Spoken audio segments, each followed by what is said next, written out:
you with us on this Thursday edition of Ed Schultz News and Commentary. Lots going on.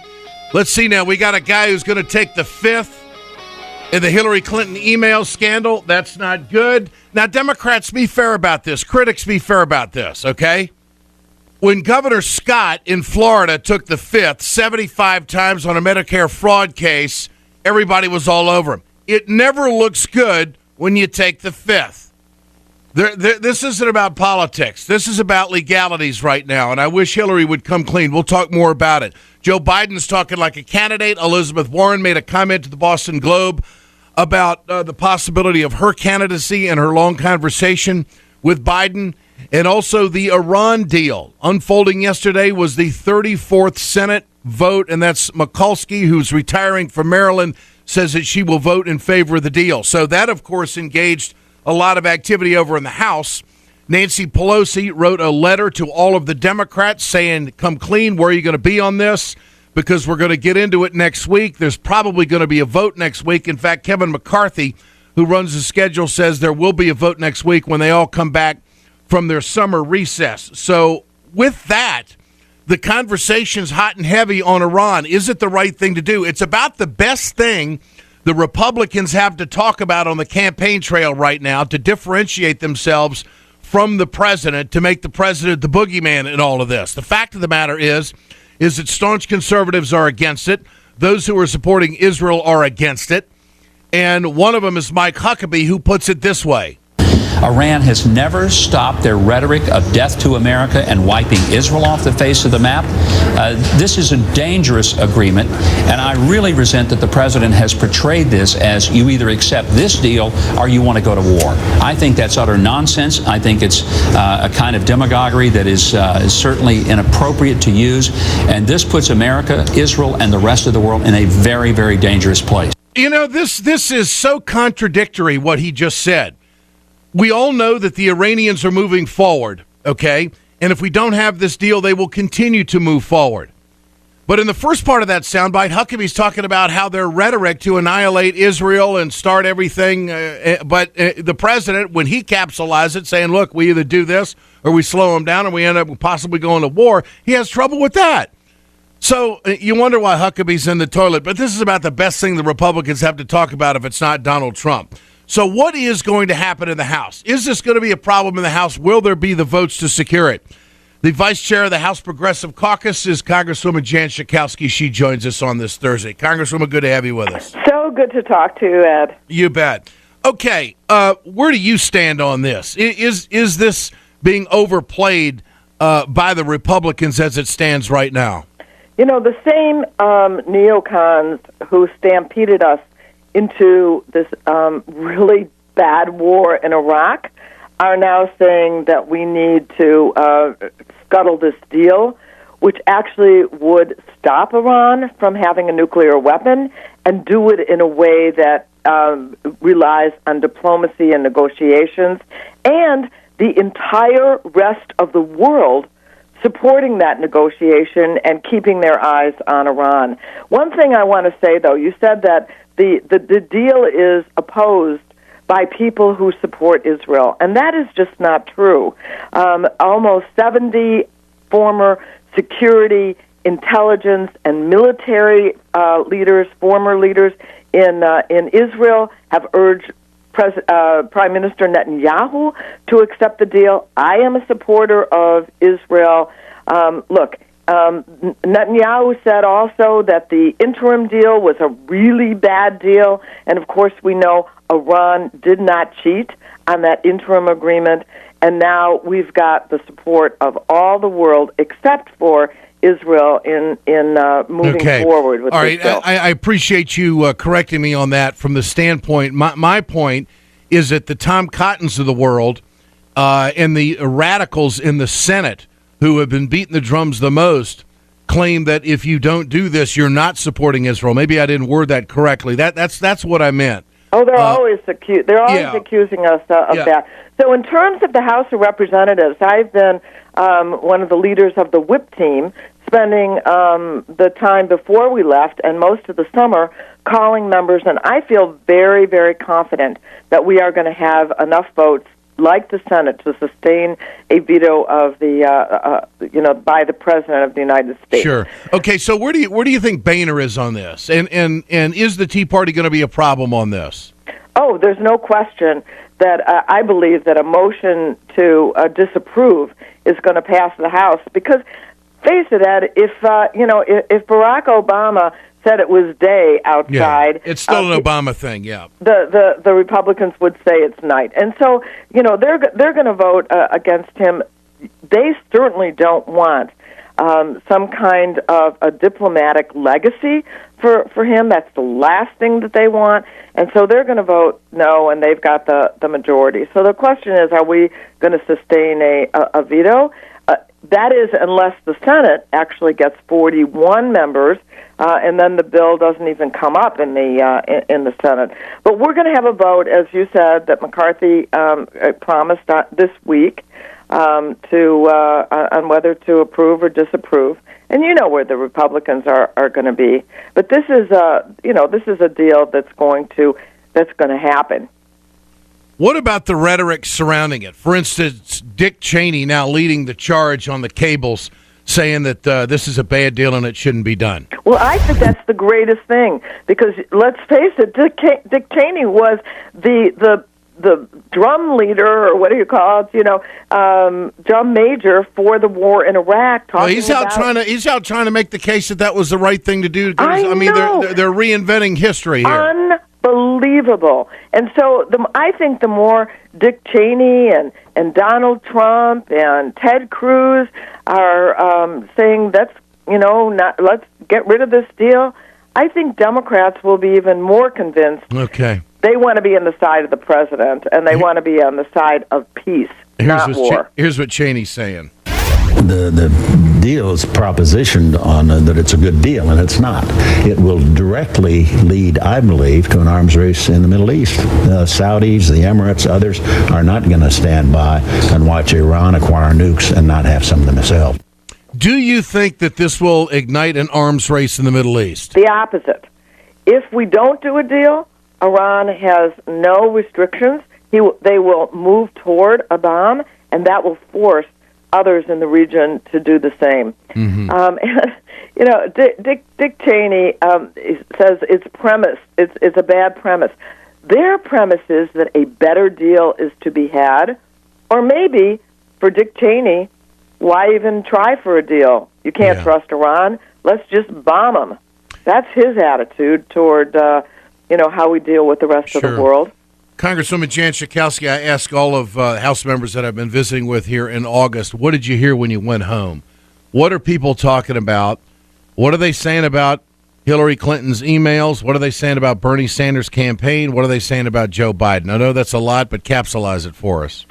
Well, I'm a supporter of Hillary Clinton, and I actually was on the Intelligence Committee during the entire Benghazi thing, and the ranking Democrat on the Oversight Committee. I spent hours and hours in hearings. So there is no there. That's where this whole email issue came up. You're satisfied with her answers? Not only am I satisfied with her answers, but the entire Intelligence Committee, dominated by Republicans, put out a report and said that there was no wrongdoing. What about Pagliano, the assistant to the Secretary of State? He's now pleading the Fifth in a letter to Democrats yesterday, and of course it was communicated through Elijah Cummings, a ranking member on the Benghazi committee.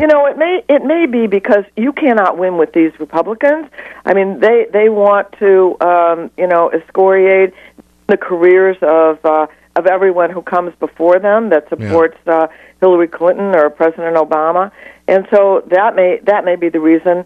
But I don't think there is any there. I really don't. Okay. I believe that there was no classified information, and that every former Secretary of State did exactly the same thing with the private emails.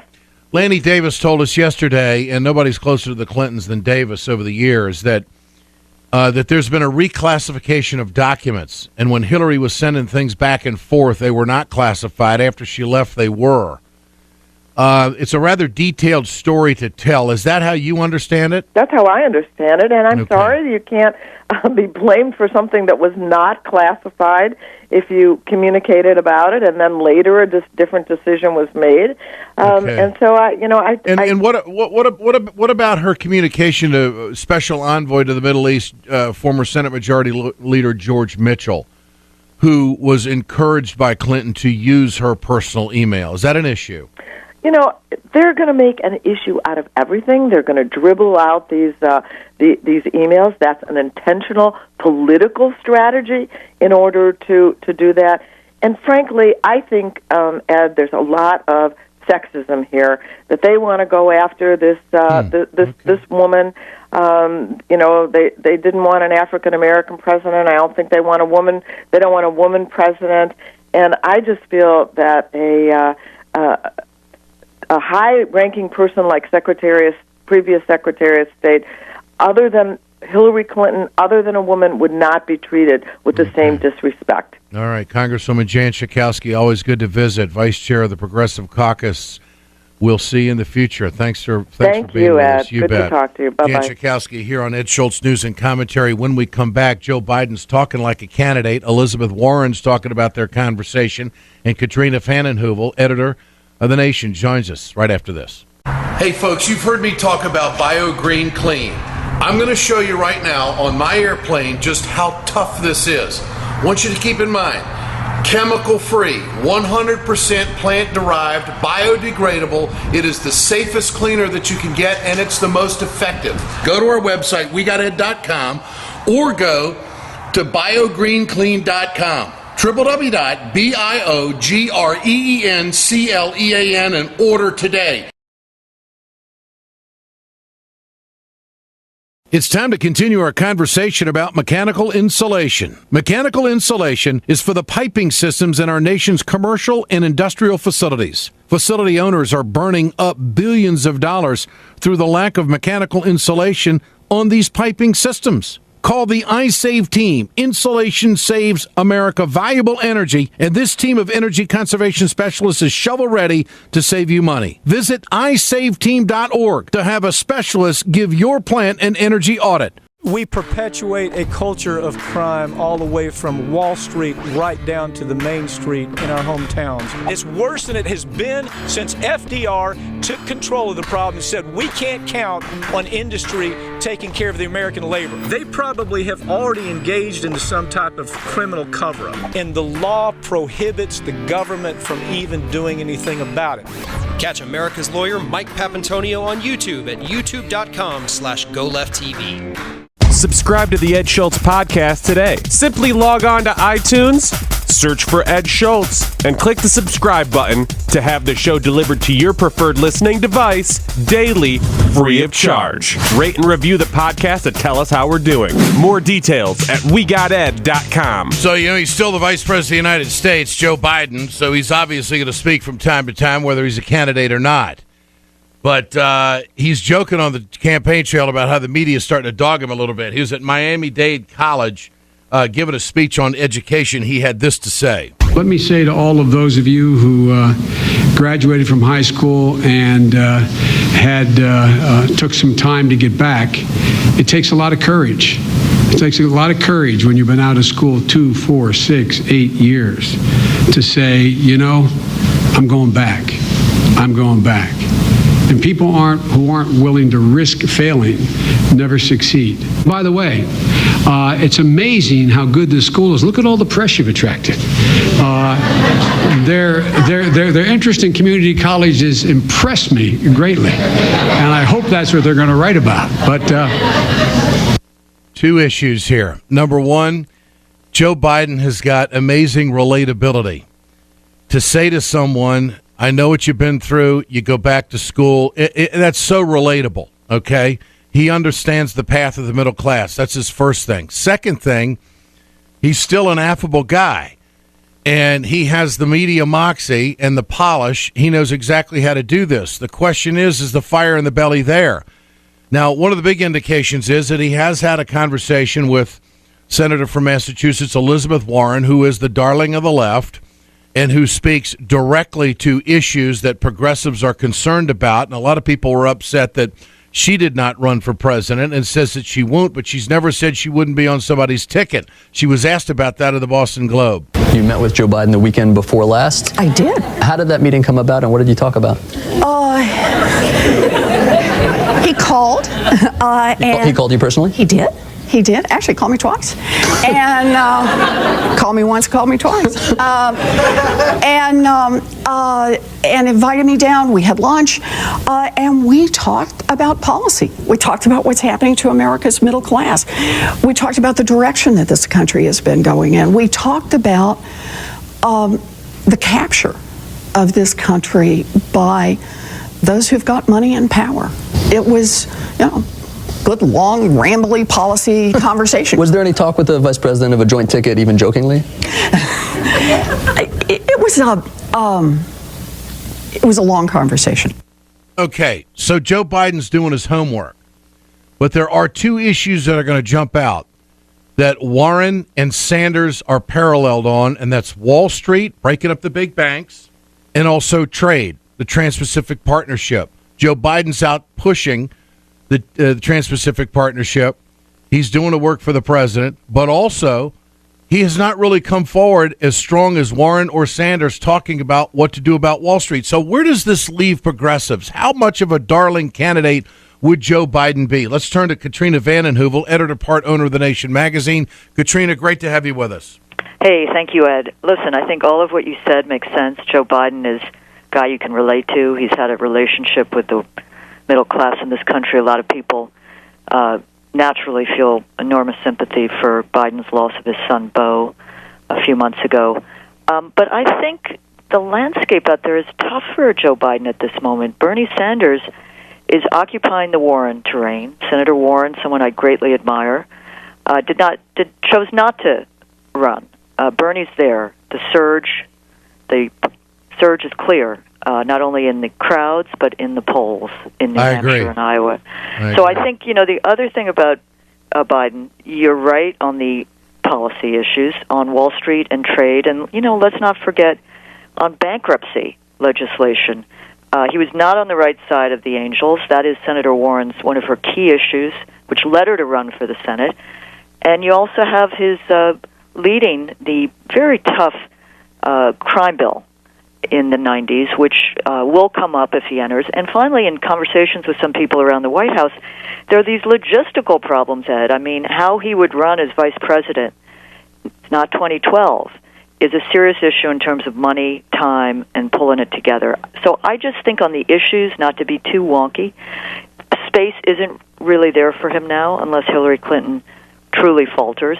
And he's very much a Washington guy. What's he going to do, run from Washington? So I think now, he's going to march with AFL's Rich Trumka, Labor Day. I think he's coming into my good state, New York, to push some new minimum wage state legislation in a week or so. He's everywhere. So, that's going on, but it's hard to see. Well, the trade issue... The trade issue is... Well, you got every union against this major trade agreement, and then Biden, of course, is out selling it for the president. And there's no way that Trumka and every union in the country is going to be able to reverse on that. Absolutely. In fact, they already have a problem, as you know, with Hillary Clinton, who has bobbed and weaved. Yeah. And one thing that struck me is you had that good tape of Biden speaking in Florida at the college. Is he for debt-free higher ed, for tuition-free? Great question. Where are the? I think it's a remarkable moment that the email obsession has obscured. That you got three of the top Democratic candidates coming out with really terrific plans. Yeah. And that took movement energy. That took those candidates looking out at this political landscape. Bernie Sanders prodding and pushing, but Hillary also good plan. So I think I think Biden would have to do a lot of catch up. I think he's there, let's be honest. Our media, Ed, continues to treat Bernie Sanders as no longer... He can't be treated as marginal, Ed. He's getting all these crowds. But he's either treated, which drives me berserk, as the false equivalence of Donald Trump on the Democratic side. I mean, I think Donald Trump is a farce, not a force, and I think Bernie's a force. Someone with ideas, populism has always had a volatile history, reaction, or reform. Bernie's like, the new coming of Roosevelt. And this idea that he's this wild-eyed socialist has made people say, oh, my God, what if Hillary really falters? Who's going to be standing there? Well, that's the thing. What's going on. That you packed so much into that soundbite, into that answer and response, Katrina. First of all, there isn't one person in front of a camera on the national media and the mainstream media that thinks that Bernie can do it. They talk about the polls, they talk about the surge, they talk about Bernie. But what there's no one that is saying, you know what, this guy's for real. There's a real path here. He can make this thing happen, and the Clintons better watch out. But yet you go out and talk to people, and that's what they're saying. It's like there's a total disconnect here. The other thing is that's what we live with, Ed. The disconnect. No, that's right. The disconnect is so real. I mean, I would ask your listeners to go to thenation.com, find our John Nichols had a piece yesterday about Bernie Sanders' new electoral math. You don't see much of that in the commentary. No. And as a result, the media, so much of the media defines for people what is viable. And in that, they do a great disservice. And that's why I also admire Bernie Sanders, and I admire Martin O'Malley for really making the case at the Democratic National Committee meeting a few days ago about why this party needs more elections, not fewer, that we're the Democratic Party, not the undemocratic party, and why let these Republicans out there maligning the president, denigrating women and immigrants, and sucking up the oxygen. We should be out there, and I would argue it would be good for Hillary Clinton, who needs to get beyond the endless, legitimate questions, but endless, obsessional questions about the email and speak unfiltered.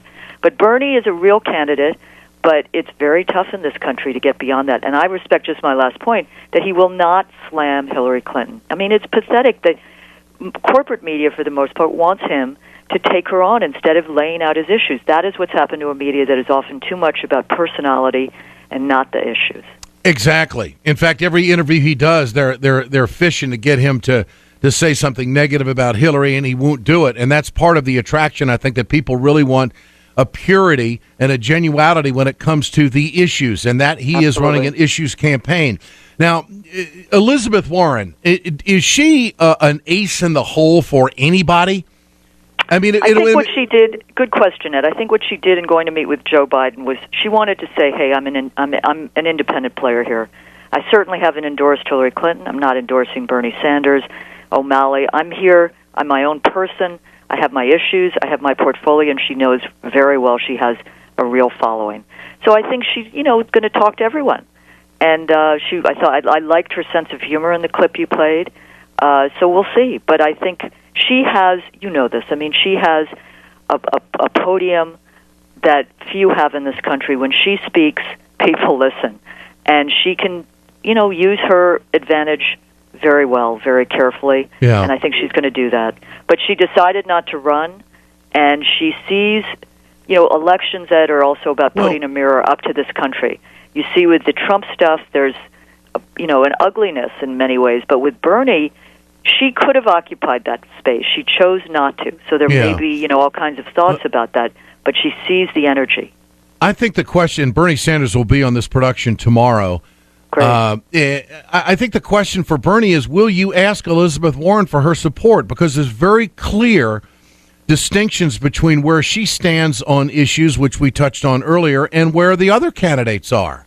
Yes. I mean, how can she not support Bernie Sanders and even endorse him? And that's how. I mean, if you step back a moment. One thing that is worth looking at: not a single member of Congress has endorsed Bernie Sanders. I think So you're looking at a kind of, a political landscape where people are still sifting and holding and thinking, and come on, there are power elements. There's a concern about the Clintons and the history of taking on people who don't fall in line or support. And I think Elizabeth Warren wants to be an independent player. If she continues to speak out on the issues that Bernie Sanders is a champion on, I think you have a implicit kind of support, and I think a lot of people, tell me if I'm wrong, but a lot of people at those big rallies are Warren people.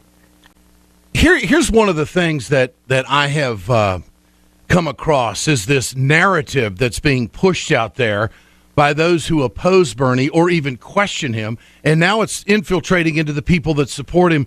Well, we're not sure if Bernie can win. Yeah. And that is so bullshit. I don't know how else to put it. What do you mean he can't win? Anything can happen in American politics. I mean, and this idea that he's just a left winger. Wait a minute. All of the issues that Bernie is on, all of them, poll in the majority with the American people. So, Ed, you're totally right, but we have spent not just 40, 50 years of a political rollback in this country, beginning with the Reagan Revolution, assaults on workers, wage stagnation, but we've also had an assault on our mind and our collective vision as to what this country could be and what is possible in our politics. And what Bernie's doing is putting facts on the ground with these rallies, with the surge, and also the polls. I am not a big believer in polls. They're pretty ephemeral sometimes, but these polls show him in matchups against Republicans doing real well, and he is, last I checked, he's beating Hillary in New Hampshire. I think he is going to do really well. We're early in it. Things can be unloaded on him. Yeah. There can be real campaigns against him. But I think that for too long, Americans have had their political imagination constrained, constricted by a media that defines, I would call it, a kind of downsized politics of excluded alternatives. And we need to do better. This country can lift up new kinds of alternatives. It is a moment to do so. Yeah. And I think Bernie Sanders speaks to it. I also do think Hillary Clinton is running a very different campaign because she is smart and sees that out there, these issues, many of them are majority support issues, even though our media would, consign them to the dust heap of history. Katrina, Vanden, Heuvel, it's always great to visit with you. There's one more issue here that I want to clear the table on, Please. And this is my conspiracy theory. Uh-oh. I think that there is a whisper campaign going on out there that Bernie Sanders has got a problem with black people. I think that because he's from Vermont and there's not a lot of diversity in the population, those who are against Bernie, and they could be Clinton supporters, I don't care. Look, the bottom line is that this man has got a lifelong record of civil rights and social justice. He may be the biggest advocate Black Lives Matter has ever had. And if they're going to dissect every single word that comes out and not look at exactly what the man has done and where he wants to take the country, I will say this. He is a man of his own history, Ed. Yeah. I mean, he is from Vermont. He's done his politics there. But I will say that one thing we keep talking about is how movements move politicians to their better angels. And Bernie Sanders has moved in a smart, humane way to put out a very good racial justice agenda. He is bringing people onto the campaign. I don't know about a whispering campaign. Yeah. I think worse than that, Ed, is that it's becoming part of a narrative. So you see it attached to sentences and media stories without it being scrutinized or really held up. Or substantiated. Exactly. In any way. Yeah. So that leads people to say, hey, well, that's true, but that's not how one should look at the story. The storyline is Bernie Sanders is an evolving candidate, and he is speaking very concretely in his going around the country about what needs to be done about the hyper policing in communities, the hyper incarceration that has destroyed communities. And I think he's speaking in smart ways. So I tell people, listen to Bernie Sanders, make your own judgments, and listen to a range of media, because too much of the mainstream corporate media is writing Bernie Sanders off. And in doing so, it's bigger than that, Ed. You know that. They're writing off issues that majorities of Americans support and are coming to hear from a candidate, and millions of Americans are meeting him for the first time. And that, too, is an indictment of a media that has failed to give this country the full range of ideas it deserves. Katrina, Vanden, Heuvel, editor, part owner of The Nation, great journalist. Great to have you with us. Thank you, Katrina. Thank you so much, Ed. Appreciate it. You bet. Now this.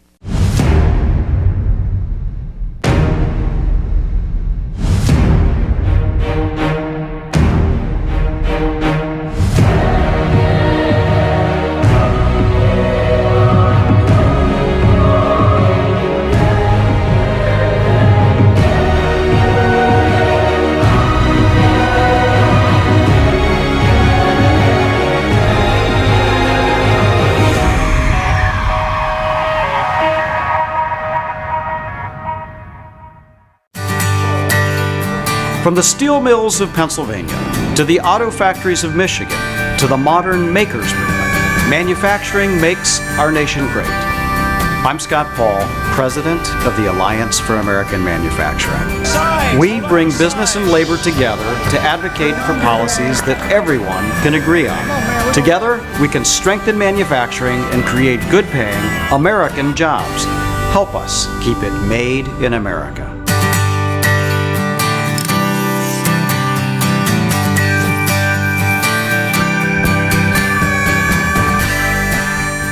The Ed Schultz Internet broadcast is brought to you by the Ring of Fire radio show. Listen to the Ring of Fire weekends on radio stations across the country. Get more information and the news of the day at ringofireradio.com. Communication Workers of America, Alliance for American Manufacturing, BioGreen Clean, to the iSafe team bring you Ed Schultz news and commentary. And, of course, CWA-union.org. Communication Workers of America, they are working with allies and building a strong democracy to protect workers' bargaining rights. Great website. Check it out, CWA-union.org. The Republicans are trying to avert their political nuclear problem, and that would be Donald Trump running as a third-party candidate. They're having a hard time embracing him, his numbers, his pull, whatever, farce, force, whatever. He's there. And there's the Donald, and he's the elephant in the room. So now they're coming up with this idea that they got to sign this pledge, that all the candidates must sign this pledge that they won't run as a third-party candidate. Carly Fiorina had this to say. It's unenforceable. It is, more than anything else, your word. And I would presume that somebody running for president would like to signal to the American people, and most especially right now to Republican primary voters, that their word can be trusted. And I think the point is that if you're going to run as a Republican in a Republican primary, then you're declaring that you are a Republican. It's not simply a run of convenience. This is about, hopefully, some degree of principle here. So we'll see what Mr. Trump does. Pretty savvy take by Fiorina, the former business executive and CEO. She wants to focus on Trump's accountability when it comes to what he says and how trustworthy is he. And when he raises his hand, what does it mean? Signing a piece of paper, that ain't going to do it. But that just goes to show how off base the Republicans are. This is Ed Schultz News and Commentary. We're back with Bernie Sanders tomorrow.